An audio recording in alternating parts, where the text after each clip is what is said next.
السلام عليكم ورحمة الله وبركاته. الحمد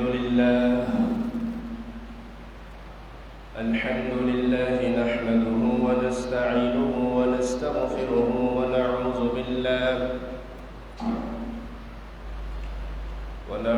بالله من شرور أنفسنا ومن سيئات أعمالنا.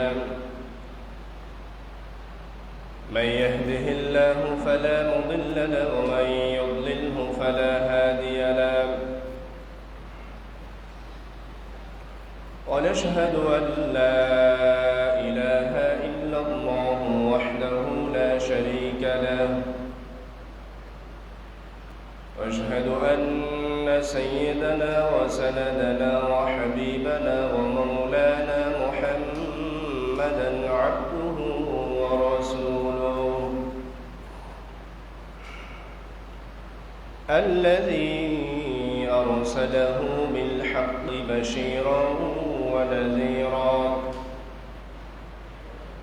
وداعيا إلى الله بإذنه وسراجا منيرا.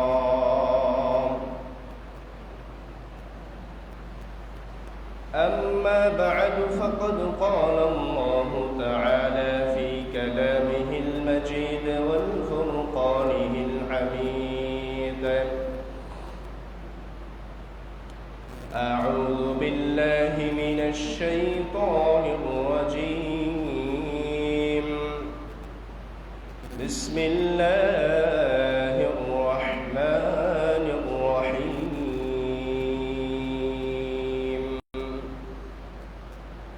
قل إن كنتم تحبون الله فاتبعوني يحببكم الله ويغفر لكم ذنوبكم والله غفور رحيم.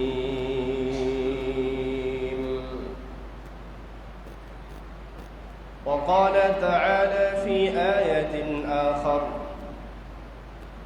يا أيها الذين آمنوا أطيعوا الله وأطيعوا الرسول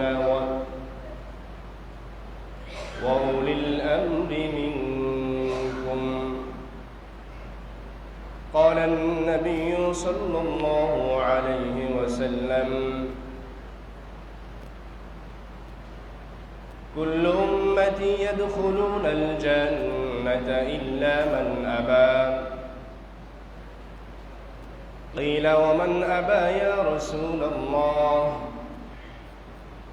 قال من أطاعني دخل الجنة ومن عصاني فقد أبى. أو كما قال النبي عليه الصلاة والسلام: إن الله وملائكته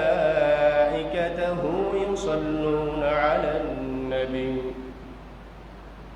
يا أيها الذين آمنوا صلوا عليه وسلموا تسليما. اللهم صل على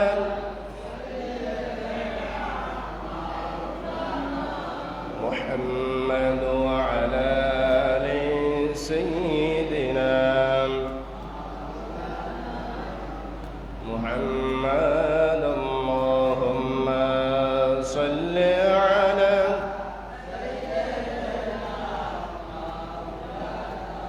محمد وعلى آل سيدنا. दिन की सूरज डूब रही है, तुम लुकोगे सामने। दिन की सूरज डूब रही है, हम लुकोगे सामने। रोज महशर क्या जवाब है मुस्तफा की शान में। अल्लाहुम्मा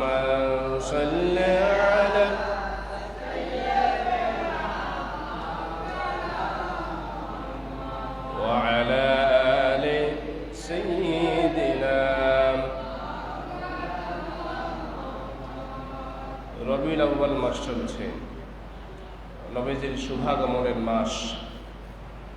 নবীর প্রতি ভালোবাসায় উজাড় হয়ে মহাব্বতে সকলে পড়ুন আল্লাহুম্মা সাল্লি আলা মাওলানা মুহাম্মাদ ওয়া আলা আলিহি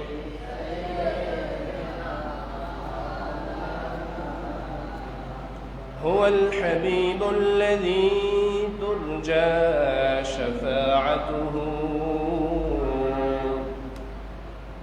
لكل هول من الأهوال مقتحم اللهم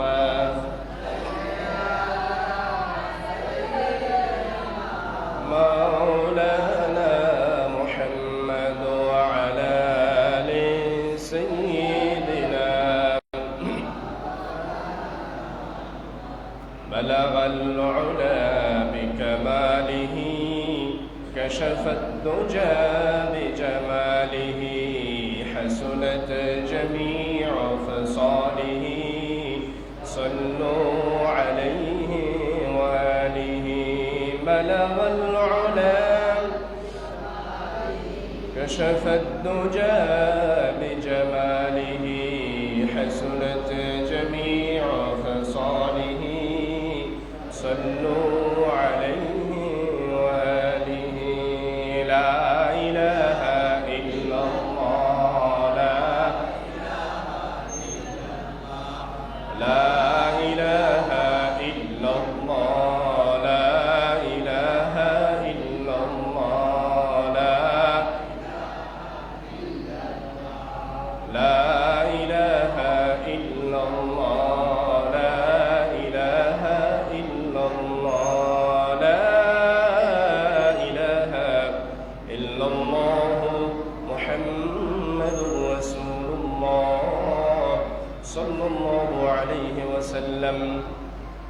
আলহামদুলিল্লাহ।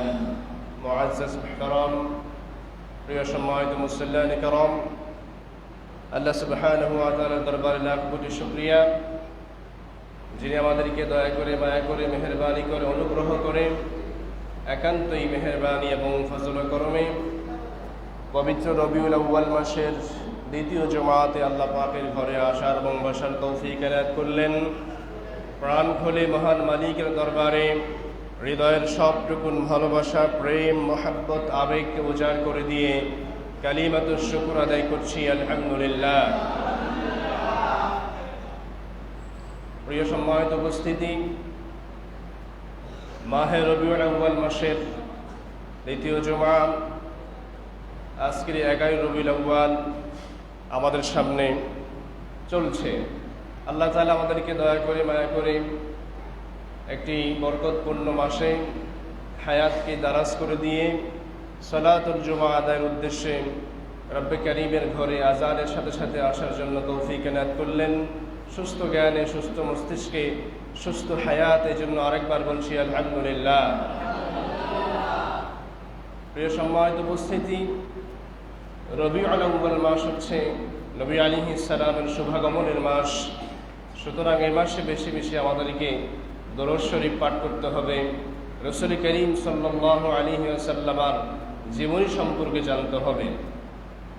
সেই হিসাব করে আমি আপনাদের খেদমতে আজকে কোরআনে কারীমের একখানা আয়াত পরিপূর্ণ এবং আরেকটি আয়াতের অংশ বিশেষ তেলাওয়াত করেছি এবং রাসূল করিম সাল্লাল্লাহু আলাইহি ওয়াসাল্লামের অগণিত হাদিস থেকে ছোট্ট একখানা হাদিস তেলাওয়াত করেছি। আয়াত এবং হাদিসের আলোকে আজকের আমাদের আলোচনার বিষয় হচ্ছে রাসূল করিম সাল্লাল্লাহু আলাইহি ওয়াসাল্লামের অনুসরণ। কথাকে বুঝতে পেরেছেন? নবীজির অনুসরণ, ইতাআতুর রাসূল। কোরআনে কারীমে আল্লাহ তাআলা ইতাআতুর রাসূল এবং ইত্তিবাউর রাসূল দুইটা বিষয় নিয়ে আলোচনা করেছেন। ইতাআত একটি শব্দ, ইত্তিবা আরেকটি শব্দ। অর্থের দিকে তাকালে দুইটা শব্দের অর্থ কাছাকাছি মনে হলেও এই দুইটা শব্দের ভাবার্থ এবং ভাবগাম্ভীর্য ভিন্ন। কথাকে বুঝতে পেরেছেন? আমি প্রথমেই দুইটা শব্দ আপনাদেরকে বলেছি, একটা হচ্ছে ইতাআত আর একটা হচ্ছে ইত্তেবা। ইতাআত মানে হচ্ছে অনুসরণ, অনুকরণ। ইত্তেবা অর্থ অনুসরণ। কথাকে বুঝেন? ইতাআত এবং ইত্তেবা আমি বাংলাতে আপনাদেরকে বলেছি। আজকের আলোচনার বিষয় হচ্ছে নবী করিম সাল্লাল্লাহু আলাইহি ওয়াসাল্লামের অনুসরণ। অনুসরণ তো বুঝেন, ফলো করা, ফলোইং অফ প্রফেট মুহাম্মদ সাল্লাল্লাহু আলাইহি ওয়াসাল্লাম। এটা হচ্ছে আমাদের আজকে আলোচনার বিষয়।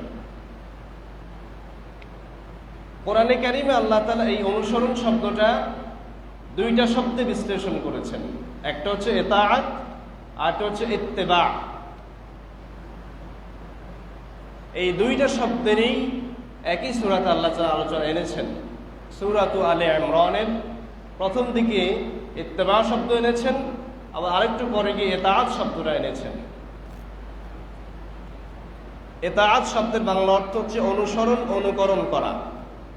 ইত্তেবা শব্দের অর্থ অনুসরণ করা। তাহলে দুইটা শব্দের একই অর্থ হলো, এর একটা গভীর রহস্য থাকার দরকার আছে কিনা। যেহেতু আল্লাহ তাআলা দুই শব্দই ব্যবহার করেছেন, তাহলে বোঝা যায় যে একটা শব্দের সাথে আর একটা শব্দের পরিপূর্ণ মিল নাই, কিছু পার্থক্য আছে। তাহলে তো আল্লাহ একই শব্দ ব্যবহার করতেন, তাহলে তো আল্লাহ তাআলা একটা শব্দ দিয়ে বুঝাতেন। দুইটা শব্দ কেন আনলেন? এটা বুঝাচ্ছেন যে দুই শব্দের মধ্যে কিছু মৌলিক পার্থক্য আছে। আমি সেটা আজকে বোঝানোর চেষ্টা করব ইনশাআল্লাহ। সূরাতু আলে ইমরানের 31 নম্বর আয়াত। রব্বে কারীম ঘোষণা করছেন, কুল ইন কুনতুম তুহিব্বুনাল্লাহ। কুল মানে বলুন। কাকে বলতে বলছেন? তার রাসূলকে। কোরআন কার উপর নাজিল হয়েছে? মুহাম্মদ সাল্লাল্লাহু আলাইহি সাল্লামের উপর, ঠিক কিনা বলেন? তাহলে আল্লাহ তাআলা তার রাসূলকে বলতে বলছেন, কুল, হে নবী আপনি বলেন। আমরা কোরআন শরীফে কুল দিয়া সূরা পড়ি না? কুল আউযু বিরাব্বিল ফালাক, কুল আউযু বিরাব্বিন নাস, কুল হুয়াল্লাহু আহাদ, কুল ইয়া আইয়ুহাল কাফিরুন। আসেনি? এই কুল মানে বলা, বলুন। এটা হচ্ছে 4 নম্বর মাখরাজ। কফ মোটা, কলকদার হরফ। আরেকটা আরবিতে হরফ আছে কাফ। কুল, কাপলাম পেশ কুল, ওই কুল অর্থ হচ্ছে খাও।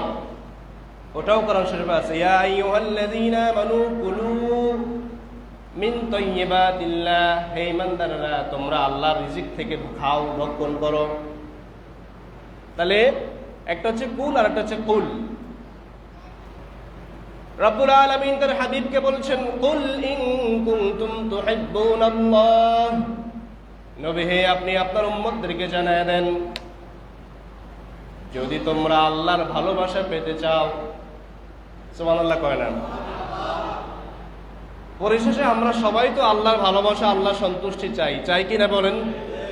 এই দুনিয়া থেকে বিদায় নেওয়ার পরে আলমে বারজাখের জিন্দেগিতে আল্লাহ ছাড়া আর কেউ সহায় আসেনি আমাদের সঙ্গে? আসেনি সহায় বলেন?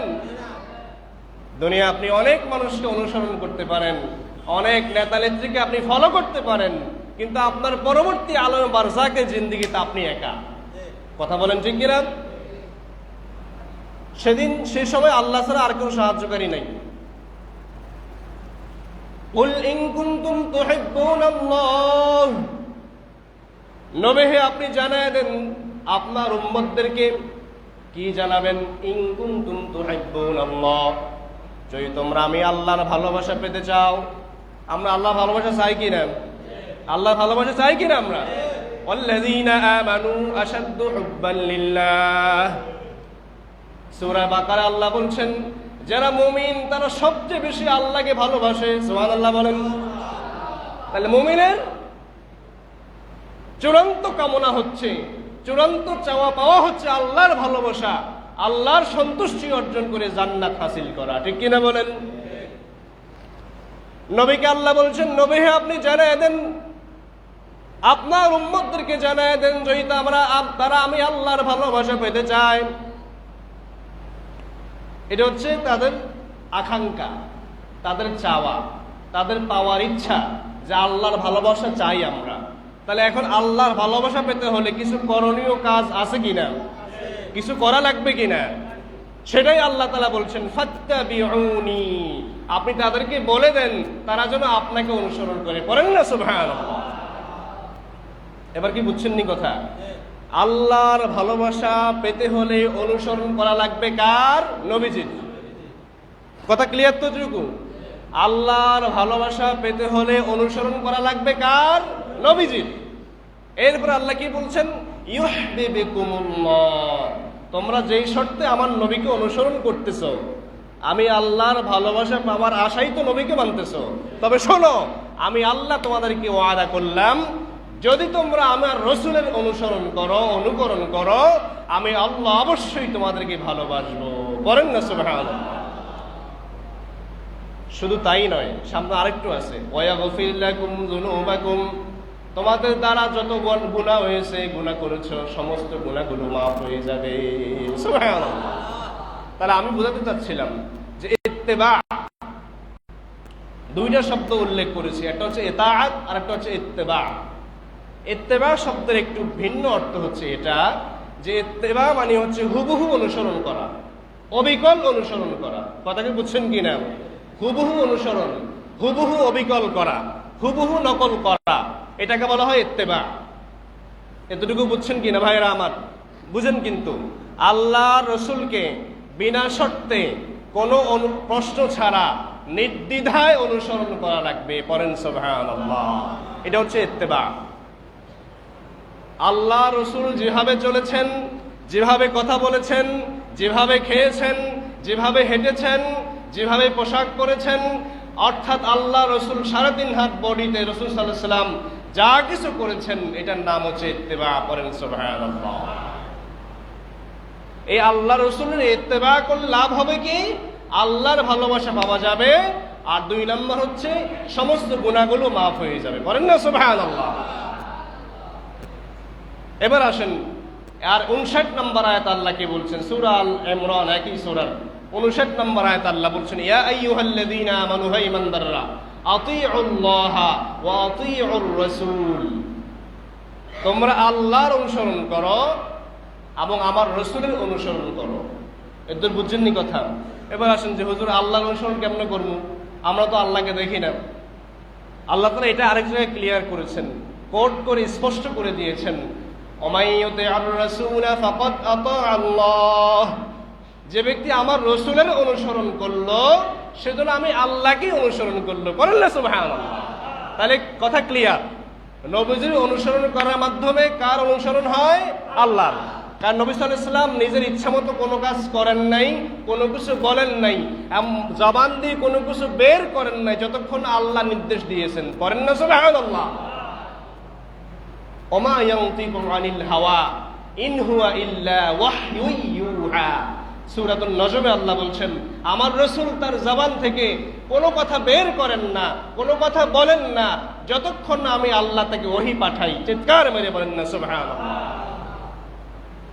এটা বুঝলে বুঝবেন, নবী সাল্লাল্লাহু আলাইহি ওয়াসাল্লাম যখন মেরাজে গিয়েছিলেন, পরের দিন সকালবেলায় ফজরের পরে যখন এই বিষয়ে আলোচনা করতেছিলেন, আবু জাহেল শোনার পরে দৌড়ে নবীজির কাছে আসলো, এসে বলল, মুহাম্মদ, শুনলাম তুমি নাকি গত রাত্রে বাইতুল মুকাদ্দাস মসজিদ আকসা সেখানে ভ্রমণ করেছিলা। আমাদের এইখান থেকে তৎকালীন ওই সময় আমরা যেটা 2 মাসের সফর, তুমি এক রাতে সেখান থেকে গিয়ে আবার সেখান থেকে চলে আসলাম, গণনা কি? আবু জাহেল কয়, আচ্ছা মুহাম্মদ দেখি তো বলো, মসজিদ আকসা বাইতুল মুকাদ্দাসের দরজা জানালা ফিলার কয়টা? জিগায় কে? আবু জাহেল। মনোযোগ নেই আপনার। জিগায় কে? আবু জাহেল। নবী সাল্লাল্লাহু আলাইহি ওয়াসাল্লাম তো থক হয়ে গেলেন, ব্যাপার কি? আমি তো জানলা দরজা জানালা গুনতে চাইনি, আল্লাহ আমাকে মেহমান বানিয়ে নিয়েছেন, সেখানে গিয়েছি, সেখান থেকে আমার মেরাজ উর্দু ভ্রমণ শুরু হয়েছে। নবী সাল্লাল্লাহু আলাইহি ওয়াসাল্লাম একটু চিন্তিত হয়ে গেলেন, আয় হ্যাঁ, ঘটনা কি? আল্লাহ তাআলা জিবরাইলকে বললেন, জিবরাইল, দেখছ না আবু জাহেলের কাহিনী, দেখছ না কি? আর আবু জাহেল, দৌড় দিয়ে তাড়াতাড়ি যা বাইতুল মুকাদ্দাসকে আলগি দিয়ে আমার নবীর চোখের সামনে নিয়ে যা। বলেন না সুবহানাল্লাহ। নবী সাল্লাল্লাহু আলাইহি ওয়াসাল্লাম তখন দেখে গুনতে বলে দিলেন যে এতটা দরজা, এতটা জানালা ছিল। তাহলে আমি এটা বুঝাচ্ছি, এই কারণে বললাম এটা, যে আল্লাহ নবী নিজে ইচ্ছা করে তো মন করা একটা বলতে পারতেন, যে দরজা ছিল এতটি, জানালা ছিল এতটা। নবীজি কি বলেছেন? বলছেন কি না? যদি ভুল হয়ে যেত তাহলে তো তাদের কাছে নবীজির সম্মান নষ্ট হয়ে যেত। বলেন না সুবহানাল্লাহ। এই জন্য আল্লাহ তাআলা জিবরাইলের মাধ্যমে স্বয়ং বাইতুল মুকাদ্দাসকে নবীদের চোখের সামনে ভাসিয়ে তুলেছেন। তখন নবী দেখে দেখে বলে দিয়েছেন। এটা এই জন্য যে আল্লাহ নবী নিজের মন করা কোনো কথা বলেন নাই, কোনো কাজ করেন নাই, যতক্ষণ না আল্লাহ তাআলা তাকে ওহী দিয়ে নির্দেশ না করেছেন। কথা কি বুঝতে পেরেছেন কিনা? এই জন্য এটা বললাম যে আল্লাহ তাআলা বলেছেন, মাই ইউতিউর রাসূলা ফাকাদ আতা আল্লাহ, যে ব্যক্তি আমার রাসূলের অনুসরণ করে, আমার রাসূলের অনুকরণ করে, সেজন্য আমার অনুসরণ করলো। পড়েন না সুবহানাল্লাহ। রাসূলের অনুসরণ, রাসূলের অনুকরণ, এটা কি শুধু মসজিদে নাকি সব জায়গায়? বলেন, সবাই কথা বলেন। নবীজির অনুসরণ কি শুধু মসজিদে ঢুকতে বিসমিল্লাহি ওয়া আলা মিল্লাত বিসমিল্লাহি ওয়াস সালাতু ওয়াস সালামু আলা রাসূলিল্লাহ, ডান পা দিয়ে আল্লাহুম্মা আফতাহলি আবওয়াবা রাহমাতিক, হ্যাঁ, মসজিদ থেকে বের হতে আবার আল্লাহুম্মা ইন্নী আসআলুকা মিন ফাদলিক, এই শেষ? কথা বলেন ভাইয়েরা আমার। নবীজির অনুসরণ কি এতটুকুই সীমাবদ্ধ? নামাজে যেমন নবীর অনুসরণ করা লাগবে, নামাজ থেকে বের হয়ে গিয়েও সমাজেও নবী অনুসরণ করা লাগবে। ঠিক কিনা বলেন? তাহলে আপনি সত্যিকার আশিকে রাসূল আপনি হতে পারবেন। আপনি শুধু রাস্তায় রাস্তায় মিছিল করে বেড়ালেন, ইয়া নবী সালামু আলাইকা বলে, জশ্নে জুলুস বলে মিছিল করে বেড়ালেন, আপনার জীবনের সঙ্গে নবীর জীবনের কোনো মিল নাই। আপনার 3.5 হাত বডির মধ্যে নবীজির সুন্নতের কোনো লেশ নাই, আপনি কিভাবে আশিক রাসূল হলেন? আমাকে বলেন। আপনাকে সারা জীবন মেসওয়াক করতে দেখলাম না, আপনি আশিক রাসূল? যেই নবী সাল্লাল্লাহু আলাইহি সাল্লাম ইন্তেকালের আগ পর্যন্ত মেসওয়াক করেছেন, পড়েন না সুবহানাল্লাহ। নবী সাল্লাল্লাহু আলাইহি সাল্লাম যখন মুমূর্ষু অবস্থায় মা আয়েশার কোলে শুয়ে আছেন, নবী সাল্লাল্লাহু আলাইহি সাল্লামের শেষ আমল ছিল এটা। নবীজি অসুস্থ হয়ে গেছেন, শরীরের শক্তি কমে গেছে, একেবারে শেষ অবস্থায় চলে গেছেন। আয়েশা রাদিয়াল্লাহু তাআলা আনহা মেসওয়াকের ডাল নিজে চাবায় দিয়ে নবীকে দিয়েছেন। তখন নবী সাল্লাল্লাহু আলাইহি ওয়াসাল্লাম নিজে মেসওয়াক করেছেন। সুবহানাল্লাহ। নবীর সারা জীবনের আমল হচ্ছে মেসওয়াক। আপনি মেসওয়াক করলেন, আপনি আশিক রাসূল হয়ে গেলেন। ভাইরা আমার, তাহলে আল্লাহর হাবিবকে মসজিদ যেমন অনুসরণ করা লাগবে, মসজিদ থেকে বের হয়ে গিয়েও সমাজেও আল্লাহর নবীকে অনুসরণ করা লাগবে। ঠিক কিনা বলেন? তাহলে আপনি প্রকৃত আশিক রাসূল হবেন। আল্লাহ নবী সাল্লাল্লাহু আলাইহি ওয়াসাল্লাম মসজিদের মধ্যে সকল কাজ উনি সিদ্ধান্ত নিতেন। আল্লাহর নবীর সংসদ ছিল মসজিদ। নবী সাল্লাল্লাহু আলাইহি ওয়াসাল্লাম এখানেই রাষ্ট্রীয় সকল সিদ্ধান্ত নিতেন। কখন কোথায় যুদ্ধ অভিযান পরিচালনা করবেন, কখন কোন রাষ্ট্রপ্রধানের কাছে চিঠি দিয়ে দাওয়াত পৌঁছাবেন, কখন কি হবে, আল্লাহর নবীর সকল সিদ্ধান্ত কোথায় হতো? মসজিদে হতো। যদিও আমাদের এখন সকল সিদ্ধান্ত মসজিদে হয় না, এটা সমাজের আলোকে, রাষ্ট্রীয় ব্যবস্থার আলোকে। মসজিদে যেহেতু আপনি আল্লাহ ও রাসূলকে অনুসরণ করছেন, মসজিদ থেকে বের হয়ে সমাজ ভিত্তিক কাজে, অন্যান্য পারিবারিক কাজে, সামাজিক কাজে, রাষ্ট্রীয় কাজে, বিচার আদালতে, সালিশে, সকল ক্ষেত্রে নবীকে অনুসরণ করা লাগবে। কথা বুঝতে পেরেছেন কিনা? তাহলে আপনি আশিক রাসূল হবেন। না হলে আশিক রাসূল হওয়া তো সহজ বিষয় না। নবীর সুপারিশ পেতে চাই তো সবাই, পেতে চাই কিনা সবাই? সেই নবীর সুপারিশ পেতে হয় নবীকে মানা লাগবে। নবী যখন যা করেছেন, যখন যা বলেছেন, যখন যা করতে বলেছেন, যখন যা ছাড়তে বলেছেন, এই সব কিছু মানার নামই হচ্ছে আশিক রাসূল। কথা বুঝতে পেরেছেন কিনা? ইয়া আইয়ুহাল্লাযীনা আমানু আতিউল্লাহ ওয়া আতিউর রাসূল, হে ইমানদারেরা, তোমরা আমি আল্লাহর অনুসরণ করো এবং আমার রাসূলের অনুসরণ করো। এরপর আরেকটু আল্লাহ তাআলা বৃদ্ধি করলেন, উলিল আমরি মিনকুম, তোমাদের মধ্যে যারা নেতৃস্থানীয় লোক আছে, তোমাদের মধ্যে যারা পীর বুজুর্গ আছে, উলামায়ে কেরাম আছে, তাদেরকে অনুসরণ করো।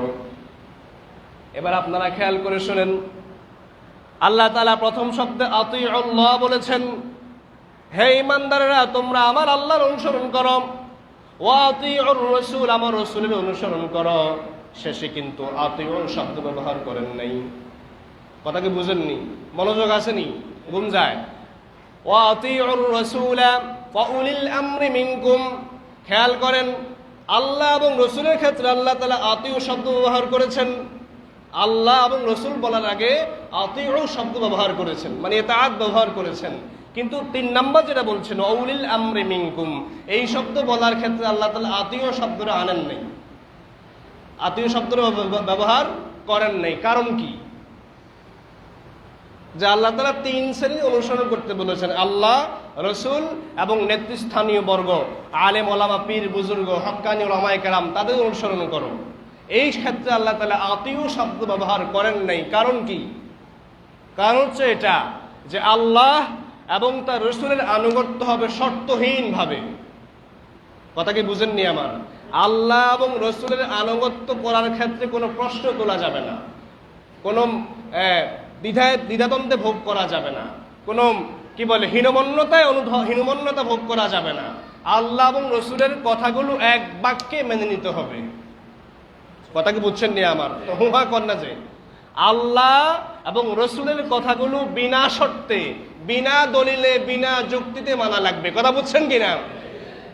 আর পীর মাশায়েখ, নেতৃস্থানীয় নেতা নেত্রীদের কথা যখন আল্লাহ রসুলের সঙ্গে মিলে যাবে তখন মানবেন। নেতা নেত্রীর কথা যখন রসুলের সঙ্গে মিলবে না তখন মানা যাবে না। কথা বুঝছেন কিনা? এই জন্য আল্লাহ এখানে আতিউ ব্যবহার করেন নাই। যে আল্লাহ এবং রসুলের অনুসরণ হবে শর্তহীন অনুসরণ, কোনো প্রশ্ন করা যাবে না। যেমন আবু বকর সিদ্দিক রাদিয়াল্লাহু তাআলা, সকলেই জানেন, নবী যখন মেরাজ থেকে আসছেন, নবীজি আবু বকরকে সবার আগে বলছিলেন, ঠিক কি না? আবু বকর কোনো প্রশ্ন করছে? কথা কয় না। আবু বকর কি এই মেরাজের ঘটনা বিশ্বাস করার ক্ষেত্রে কোনো যুক্তি দেখাইছে? কোনো প্রশ্ন করছে? কোনো হীনমন্যতা করেছে? কিছু করেছে কিনা? আবু বকর বলে, যেহেতু রসুল বলেছেন অবশ্যই তিনি সত্য বলেছেন। বলেন না সুবহানাল্লাহ। আল্লাহ এবং রসুলের কথাটা বিনা শর্তে, বিনা যুক্তিতে মানা লাগবে। আপনার মাথায় ব্রেনে ধরুক বা না ধরুক। কথা কি ক্লিয়ার? আর আমি যখন কোনো কথা বলবো, পীর মাশায়েখ, আপনার নেতা নেত্রী যখন কোনো কথা বলবে, দেখবেন তার কথাটা রসুলের সঙ্গে মিল আছে কিনা, আল্লাহর সঙ্গে মিল খায় কিনা। যদি আল্লাহর সঙ্গে তার কথা মিলে যায়, আপনি তার কথা মানতে পারেন। যদি আল্লাহ এবং রসুলের সঙ্গে তার কথা মিলে না, পীর সাহেব হুজুরকে একরকম, রসুল বলেছে আর একরকম, তাহলে মানা চলবে না। কারটা মানবেন? রসুলেরটা মানবেন। কথা বুঝছেন কিনা? এটা হচ্ছে সত্যিকার অনুসরণ, ইতাআত।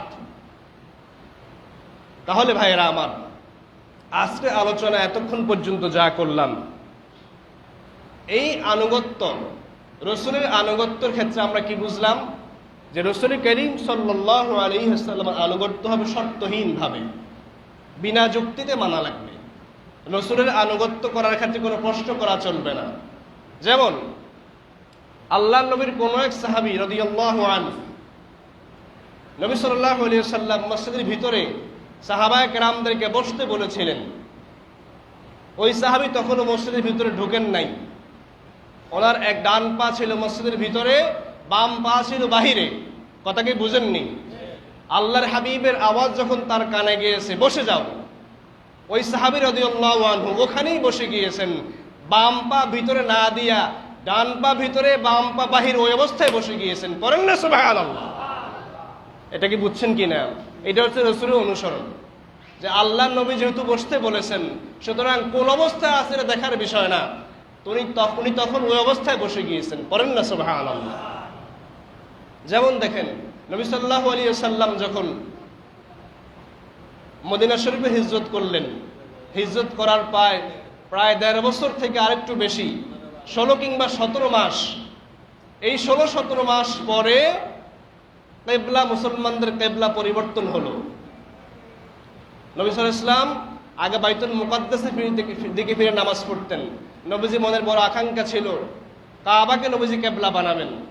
আল্লাহ তাআলা নবীজির মনের আকাঙ্ক্ষার আলোকে কাবাকে কিবলা পরিবর্তন করে দিলেন। তখন আল্লাহ নবী সাল্লাল্লাহু আলাইহি ওয়াসাল্লাম জোহর অথবা আসরের নামাজ অবস্থায় ছিলেন। 2 রাকাত শেষ হওয়ার পরে কিবলা পরিবর্তন করার আয়াত নাজিল হলো। নবী সাল্লাল্লাহু আলাইহি ওয়াসাল্লাম নামাজের ভিতরেই কিবলা পরিবর্তন করে ফেললেন। মসজিদ আকসা থেকে মুখ ফিরাইয়া বাইতুল্লাহ, কাবার দিকে আল্লাহর নবী মুখ ফিরালেন।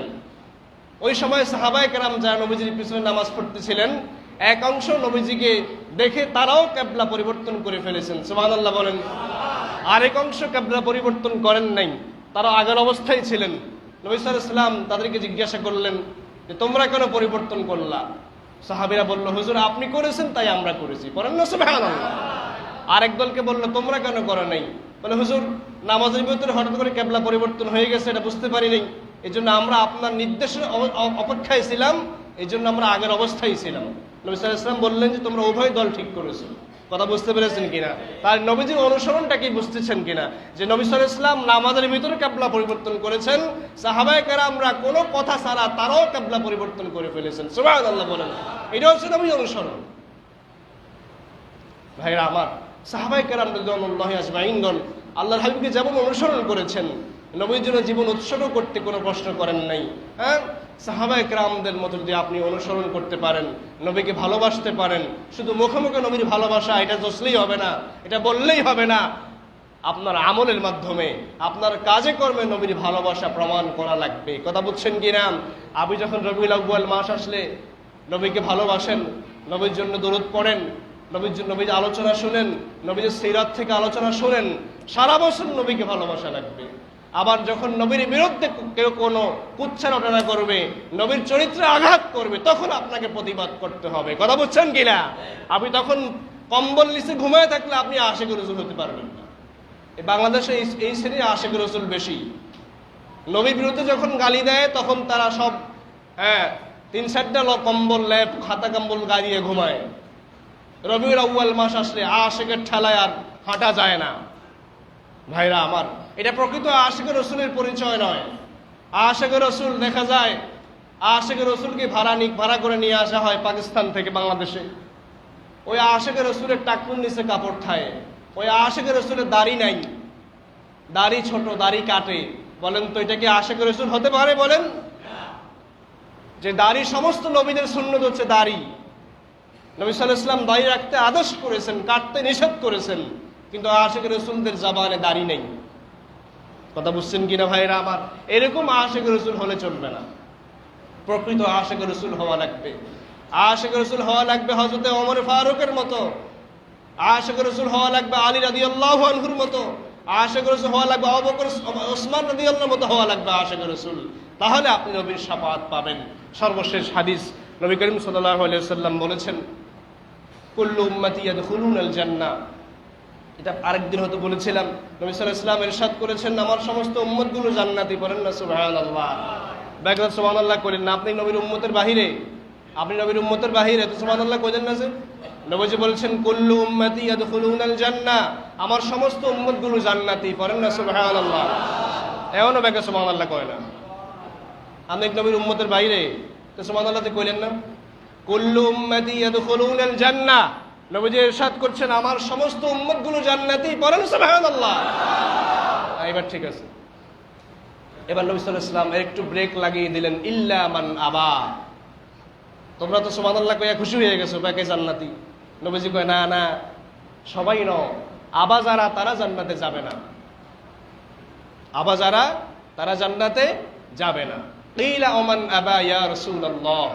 সাহাবায়ে কেরাম আরজ করলেন, ওগো আল্লাহর হাবিব, প্রথমত একেবারে সুবহানাল্লাহ কই আমাদের খুশি করে দিলেন, এখন তো আবার একটু ফ্যাস লাগাই দিলেন, কারণ কি? আবা কারা হুজুর বলেন, আমাদেরকে জানিয়ে দেন মেহেরবানি করে, আবা কারা? ক্বালা মান আতাআনি দাখালাল জান্নাহ। নবীজি বললেন, যারা আমার অনুসরণ করে তারা যাবে জান্নাতে। সুবহানাল্লাহ। ওয়া মান আসানি ফাকাদ আবা। আর যারা আমার নাফরমানি করে তারা যাবে জাহান্নামে, তারা হচ্ছে আবা। জোরে জোরে কোন নাউযুবিল্লাহ। আমরা কি জান্নাতি হতে চাই কিনা? জান্নাতি হতে চাই। নবী সাল্লাল্লাহু আলাইহি ওয়াসাল্লাম বলেছেন, মান আহাব্বা সুন্নতি ফাকাদ আহাব্বানি। যে আমার সুন্নতকে ভালোবাসলো সেজন্য আমাকেই ভালোবাসলো। পরে দেখছেন নি ওস্তাদ ঘুমিয়ে গেছে। নবীজি বললেন, মান আহাব্বা সুন্নতি ফাকাদ আহাব্বানি। যে আমার সুন্নতকে ভালোবাসলো সেজন্য আমাকেই ভালোবাসলো। ওমান আহাব্বানি কানা মাই ফিল জান্নাহ। আর যে আমাকে ভালোবাসলো কিয়ামতের ময়দানে সে আমার সঙ্গে জান্নাতে থাকবে। আমরা কি নবীর সঙ্গে জান্নাতি হতে চাই? চাই কি না? নবীর নাফরমানি করে নাকি নবীর সুন্নত অনুসরণ করে? নবীর সুন্নত অনুসরণ করে। এবার আসেন, নবীর সুন্নত কি বিড়ি খাওন? তো যারা মুখে দাঁড়ালে নবী বিড়ি টানেন, ভাইরা আমার, আল্লাহর হস্তে এই কাজগুলো ছেড়ে দেন। আপনি তো আপনার আগুনকে সঙ্গী বানাচ্ছেন, আপনি আগুনকে সঙ্গী বানাচ্ছেন। ওই যে তাহিরের ওয়াজে শুনছি, একবারে তাহিরের জিগায় হুজুর বিড়ি খাওয়ানোর দোয়া কি? তাহির হিসাবে দোয়া, এই তাহির সাহেবের এক লোকে জিজ্ঞেসে যে হুজুর বিড়ি খাওয়ানোর দোয়া জানেননি? কয় না, হয়তো জানি না। আমি জানি। কয় কি? আল্লাহুম্মা বারিক লানা ফিমা বিরিটানা। আপনারা তো শুনছেন, অনেকে করেন নাউজুবিল্লাহ। তাহলে যারাই একটা দোয়া নিয়ে দেখছেন না, তার ঈমান আছে কিনা বলেন? যে লোকটা নবীজির দোয়াকে, নবী সাল্লাল্লাহু আলাইহি ওয়াসাল্লামের শিখানো শব্দগুলোকে বিকৃত করলো, তার কি ঈমান থাকতে পারে? যাই হোক, এটা ভিন্ন বিষয়ে বললাম। তাই আপনি আশিকে রসুল, আপনার সঙ্গে গাজার সম্পর্ক। আপনি আশিকে রসুল, আপনার সঙ্গে বিড়ির সম্পর্ক। আপনার ধারে কাছে যাওয়া যায় না দুর্গন্ধে, আপনি আশিকে রসুল হলেন কিভাবে? ভাইরা আমার, কথা শেষ। নবীর সুন্নতগুলো অনুসরণ করা লাগবে। নবীর সুন্নত অনুসরণ করতে পারলেই আপনি নবীর সঙ্গে জান্নাতি হবেন। পারবেন তো ইনশাআল্লাহ? নবীর সুন্নত শুধু মসজিদের ভিতরে নাকি মসজিদের বাহিরে গেলেও? মসজিদের বাহিরে গেলেও আছে কিনা বলেন? আপনার জীবন, আপনার পরিবার, আপনার সমাজ, আপনার দেশ ও রাষ্ট্রে, সংসদে পর্যন্ত নবীর সুন্নত পালন করতে হবে, ঠিক কিনা বলেন? তাহলে এই দেশ শান্তিতে ভরপুর হয়ে যাবে ইনশাআল্লাহ। সুতরাং সকল অবস্থায়, জীবনের সকল ক্ষেত্রে, জন্ম থেকে মৃত্যু পর্যন্ত, রান্নাঘর থেকে সংসদ পর্যন্ত, সকল ক্ষেত্রে নবীর সুন্নত মানা লাগবে, ঠিক কিনা বলেন? নবী সাল্লাল্লাহু আলাইহি ওয়াসাল্লাম সুন্নত আমাদেরকে পালন করে দেখিয়ে গেছেন, এভাবে আল্লাহ সুন্নত পালন করতে হয়। আল্লাহর নবী 10টি বছর মদিনার প্রেসিডেন্ট হয়ে উম্মতকে শিখিয়ে দিয়ে গেছেন, বুঝিয়ে দিয়ে গেছেন কিভাবে দেশ চালাতে হয়, ঠিক কিনা বলেন? সুতরাং নবীর সুন্নত সর্ব অবস্থায় মানা লাগবে। শুধু মসজিদে মানলেন, আপনি একটা অংশ মানলেন, আপনি কিছু মানলেন, পরিপূর্ণ মানা হলো না। জন্ম থেকে মৃত্যু পর্যন্ত, মাথা থেকে পায়ের তালু পর্যন্ত গোটা হায়াত নবীর সুন্নত পালন করাই লাগবে, করাই লাগবে, করাই লাগবে। তাহলে আপনি সত্যিকার অর্থে আশিক রাসূল হবেন, ঠিক কিনা? বুঝতে পেরেছেন কিনা? আসুন ভাইরা আমার, নবীজির এই মিলাদুন নবীর মাসে, নবীজির শুভাগমনের মাসে বেশি বেশি দুরূদ শরীফ পাঠ করি। 1 নাম্বার, দুরূদ শরীফ পড়তে পারবেন তো ইনশাআল্লাহ? সাল্লাল্লাহু আলাইহি ওয়াসাল্লাম, সাল্লাল্লাহু আলা মুহাম্মদ, সাল্লাল্লাহু আলাইহি ওয়াসাল্লাম। এইগুলো ছোটগুলো পড়েন, উঠতে বসতে। সুন্নাতে সম্মতে যে দোয়াগুলো, যেই দরুদগুলো, সেগুলো পড়েন। অনেকে বানায় বানায় আবার পড়ে। খবরদার, বানায় দরুদ পড়ার কোনো প্রয়োজন নাই। নবীজি দরুদ শিখিয়ে দিয়ে গেছেন, কথা বলেন না কেন? বানায় পড়া লাগবে কেন? নবীজি দোয়া শিখিয়ে, দরুদ শিখিয়ে দিয়ে গেছেন। দরুদ ইব্রাহিম আছে, এই ছোট্ট সাল্লাল্লাহু আলাইহি ওয়াসাল্লাম আছে, এভাবে আরো অনেক কতগুলো সহি দোয়া আছে, সুন্নাত সম্মত সহি, একেবারে স্পষ্ট বিশুদ্ধ কিছু দরুদ আছে, সেগুলো পড়বেন। 2 নাম্বার, নবীর জীবনী জানার চেষ্টা করবেন। নবীর জীবনী জেনে নিজের জীবনকে সাজানো লাগবে। এই মিলাদুন নবীর মাসে এটা হচ্ছে আমাদের শিক্ষা। বেশি বেশি দুরূদ শরীফ পড়বো, হাঁটতে, চলতে, ফিরতে, সকল অবস্থায়, শুধু অপবিত্র অবস্থা ছাড়া সকল অবস্থায় দুরূদ শরীফ পাঠ করব বেশি বেশি। নবী সাল্লাল্লাহু আলাইহি ওয়াসাল্লাম বলেছেন, মান সাল্লা আলাইয়া ওয়াহিদাতান সাল্লাল্লাহু আলাইহি 10 মাররাতিন, যে ব্যক্তি আমার প্রতি একবার দরুদ পড়লো, আল্লাহ তার প্রতি 10টি রহমত নাজিল করে দেন। সুবহানাল্লাহ। তাহলে একবার সাল্লাল্লাহু আলাইহি ওয়াসাল্লাম, এটা বলার কারণে আপনার আমলনামায় 10টি নেকি যোগ হলো, 10টি সগীরা গুনাহ মাফ হয়ে গেল। করেন না সুবহানাল্লাহ? সুতরাং বেশি বেশি দুরূদ শরীফ পাঠ করা, নবীর জীবনী সম্পর্কে জানা। নবীর হায়াতটা তো বিশাল লম্বা হায়াত, এটা পুরোটা জানা হয়তো সম্ভব হবে না। একটা অংশ জানেন, নবীজির একটা অংশ জানেন। নবীজি কিভাবে সংসার করেছেন, যারা বিবাহিত আছেন, যারা বিয়ে শাদী করেছেন, সন্তান সন্ততি যাদের আছে, নবীজি কিভাবে সংসার করেছেন এটা জানেন। এইটা জেনে আপনি আমল করেন। আল্লাহ তাআলা আমাদের সবাইকে নবীর পরিপূর্ণ সুন্নাহ জীবনে বাস্তবায়ন করার তৌফিক দান করুন, পড়ি আমিন। আসসালামু আলাইকুম।